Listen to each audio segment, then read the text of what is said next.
Bonjour tout le monde. Donc le cours d'aujourd'hui porte sur les finances publiques. Ce cours rentre dans le cadre des cours assurés dans le cadre de la licence fondamentale sciences économiques et de gestion, et notamment le semestre 4. Ce cours représente une discipline très importante dans la politique économique de l'État, dans la mesure où les finances publiques constituent la base pour tracer ou bien pour prévenir, pour faire des prévisions concernant les investissements à venir, concernant l'emploi pour chaque année, concernant les projets à réaliser, les développements des infrastructures nécessaires pour chaque année. Et donc, c'est sur la base des finances publiques que le projet de développement et de croissance se base. Et donc, c'est un domaine très important qui nécessite un approfondissement, des explications pour avoir une idée sur la gestion financière assurée par publique assurée par l'État. Alors, en général, les finances publiques sont les finances des personnes publiques, à savoir l'État et ses établissements publics, les collectivités territoriales, à savoir les communes, les régions, les provinces, etc. Euh,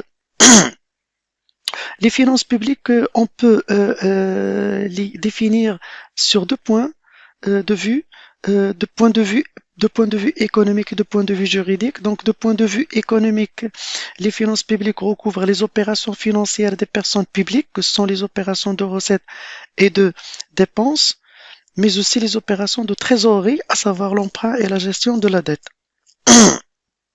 De point de vue juridique, les finances publiques constituent la branche du droit public qui étudie les règles et les opérations relatives aux recettes et dépenses publiques. Euh, Ainsi, les finances publiques sont au cœur du développement socio-économique d'un pays.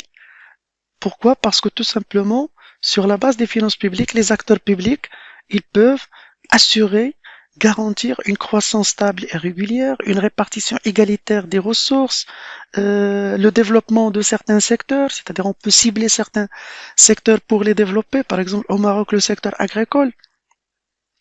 Euh, et bien sûr, il retrace aussi, les finances publiques toujours, le niveau des recettes fiscales pour une année déterminée. Et bien sûr, le niveau des recettes, bien sûr, il permet de déterminer aussi le niveau de dépenses et donc le niveau de développement pour chaque année. Alors, concernant les acteurs des finances publiques, il y a en général, il y a l'État, il y a les collectivités territoriales, tels que les communes, les provinces, les régions, etc. Il y a les organismes de sécurité sociale. Par exemple, au Maroc, nous avons la CNOPS, la CNSS, etc. Et certains acteurs, ils jouent un rôle très important. Bien d'autres, il y a d'autres acteurs comme le Parlement, par exemple, qui vote la loi de finances et le budget général de l'État. Il y a le ministère des Finances qui gère les finances publiques dans le pays. Et il y a aussi la Cour des comptes qui se charge du contrôle des opérations financières de l'État ou bien les comptes de l'État en général.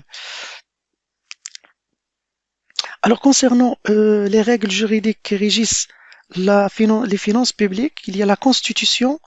Il y a la loi organique relative aux lois de finances, il y a les lois ordinaires, il y a les règlements, par exemple le règlement général de la comptabilité publique. En général, les finances publiques sont régies par un cadre juridique très important et ce cadre juridique est bien sûr doit être respecté par lors de l'élaboration et l'exécution des lois de finances. Et pour bien sûr assurer un contrôle rigoureux des opérations financières assurées par l'État et protéger bien sûr l'argent public et surtout bien sûr protéger l'argent des contribuables et veiller à assurer leur ambition, c'est-à-dire les contribuables en matière de développement socio-économique. Alors, le champ des finances publiques, c'est un champ global qui concerne plusieurs domaines, à savoir la loi de finances. Il y a la loi de finances, il y a la préparation et le vote du budget de l'État, il y a l'exécution du budget, il y a euh, la comptabilité publique, il y a la gestion de trésorerie, il y a les marchés publics, le contrôle, les finances des collectivités locales. Donc le champ des finances publiques, il est vaste, et ce champ, il doit être bien sûr bien respecté, bien préparé, bien exécuté pour toujours garantir bien sûr une gestion efficace de l'argent public et surtout assurer la satisfaction des citoyens en matière de croissance, de développement et d'une manière plus précise en matière d'amélioration de leur pouvoir d'achat, en matière de création de postes d'emploi, en matière de réalisation de projets d'investissement et ainsi de suite. Alors concernant par exemple, la loi de finances qui rentre dans le cadre des finances publiques, la loi de finances de l'année, il a pour objet d'autoriser le gouvernement à collecter les ressources et exécuter les dépenses au cours de l'année à venir. Donc toujours au cours d'une loi de finances, on fait des prévisions pour l'année à venir. Le texte de loi précise la nature tant des ressources que des dépenses, ainsi que les objectifs et les résultats attendus des programmes inscrits dans la loi. En général, la loi de finances, il comprend deux volets. Il y a le volet qui comprend le budget de l'État et le deuxième volet, les dispositions à caractère économique et financier relatives à la fiscalité, aux finances des collectivités locales, etc. Un autre point qui rentre dans le cadre du champ des finances publiques, c'est la préparation et le vote du budget de l'État. Alors, le budget de l'État, il retrace les recettes et les dépenses de l'État. C'est un état prévisionnel pour l'année à venir. Le budget, il est préparé sous l'autorité du ministère des Finances, bien sûr, en concertation avec les différents acteurs ou bien les différents secteurs, c'est-à-dire les départements ministériels sectoriels. Et il y a une discussion d'abord entre les membres du gouvernement pour élaborer le budget et entre les membres du gouvernement et ensuite entre le ministère de Finances et chaque département ministériel. Après avoir élaboré le budget, il est présenté au Parlement pour le vote et pour les rectifications nécessaires. Et le gouvernement ne pourra exécuter le budget qu'après approbation de la Chambre des deux chambres, la Chambre des représentants et la Chambre des conseillers. Alors la gestion de trésorerie qui rentre dans le cadre des finances publiques, elle consiste à ajuster à court terme les dépenses et les recettes. Il y a aussi les marchés publics qui rentrent dans le cadre des finances publiques, parce qu'une large majorité des dépenses publiques sont effectuées par le biais de la passation des marchés publics, dans le respect des règles de la concurrence. Et il y a aussi, dans le cadre des finances publiques, il y a le contrôle. Le contrôle, il y a beaucoup de contrôles à faire concernant la gestion des finances publiques. Il y a le contrôle interne, il y a le contrôle externe. Le contrôle interne est celui assuré par l'administration elle-même. Il y a le contrôle du ministère des Finances. Il y a le contrôle elle-même, c'est-à-dire l'administration elle-même, elle a des inspecteurs qui doivent contrôler la gestion de l'argent public. Il y a le contrôle externe, c'est le contrôle assuré par le ministère des Finances pour chaque administration à travers son inspection générale. Il y a aussi le contrôle externe assuré par la Cour des comptes. Et il y a aussi le contrôle parlementaire aussi. Donc le Parlement peut constituer des commissions pour contrôler les finances d'un établissement public.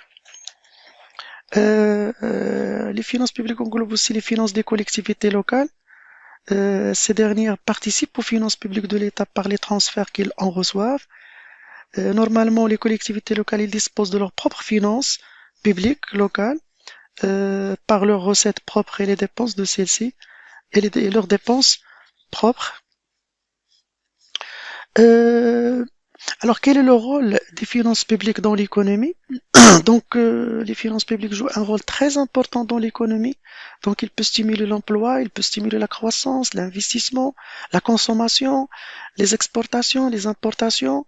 Donc, à travers les mesures prises dans le cadre des finances publiques, le gouvernement peut agir efficacement sur toutes les grandeurs macroéconomiques, ce qui peut assurer un développement socio-économique très équitable et très équilibré qui peut bien sûr assurer le bien-être de la société. Les finances publiques sont gérées euh, par deux autorités. Il y a les autorités financières politiques, il y a les autorités financières administratives, donc les autorités politiques et les autorités administratives. Concernant les autorités politiques, il y a le gouvernement, le gouvernement qui élabore et exécute le budget de l'État, le Parlement qui vote le budget et contrôle aussi son exécution à l'aide de la Cour des comptes. Il y a la Cour des comptes qui juge les comptes, c'est-à-dire vérifie l'exactitude et la crédibilité des comptes de l'État. Et il y a les autorités, les finances publiques sont gérées par des autorités administratives ou financières administratives. C'est le ministère des Finances à travers ses différentes directions. Par exemple, la direction du budget, la direction générale de la comptabilité publique, la direction générale des impôts et la direction générale des douanes et des droits indirects, la direction du trésor. Et donc, il y a plusieurs directions qui se chargent de la gestion des finances publiques, chacun dans le domaine qui le concerne. Par exemple, si le cas du ministre des Finances, il est chargé veiller à assurer l'équilibre du budget, recettes-dépenses. La direction du budget, elle est chargée d'élaborer le budget de l'État et de discuter avec chaque administration du montant du crédit dont il a besoin. Il y a la direction générale de la comptabilité publique qui veille à l'exécution du budget de l'État. La direction, c'est-à-dire la comptabilisation des opérations financières de l'État. La direction générale des impôts et la direction générale des douanes et des impôts indirects, ils se chargent de collecter les recettes fiscales. La direction de trésor, il gère tous les circuits financiers et économiques de l'État. Alors, enfin, quelle est la différence entre les finances publiques et les finances privées? Alors, les finances publiques se diffèrent des finances privées au niveau de leur objet, au niveau de l'organisation et au niveau des buts. Alors, l'objet, donc au niveau de l'objet, les finances privées étudient la richesse immédiatement transformable des acteurs privés, alors que les finances publiques ont objet l'étude des recettes et des dépenses de l'État. L'organisation. Les finances privées sont régies par les lois de l'économie et du marché, alors que les finances publiques sont régies par, par l'intervention de l'État. Les finances privées sont limitées dans leurs ressources, alors que l'État ne le sont pas limitées. C'est-à-dire les recettes et surtout les ressources de l'État ne sont pas limitées. Concernant le but, le souci permanent des finances privées est la satisfaction des besoins personnels ou la maximisation du profit, alors que le souci majeur des finances publiques reste la satisfaction de l'intérêt et de l'utilité publique. Voilà pour ce premier chapitre. Donc, merci de votre attention.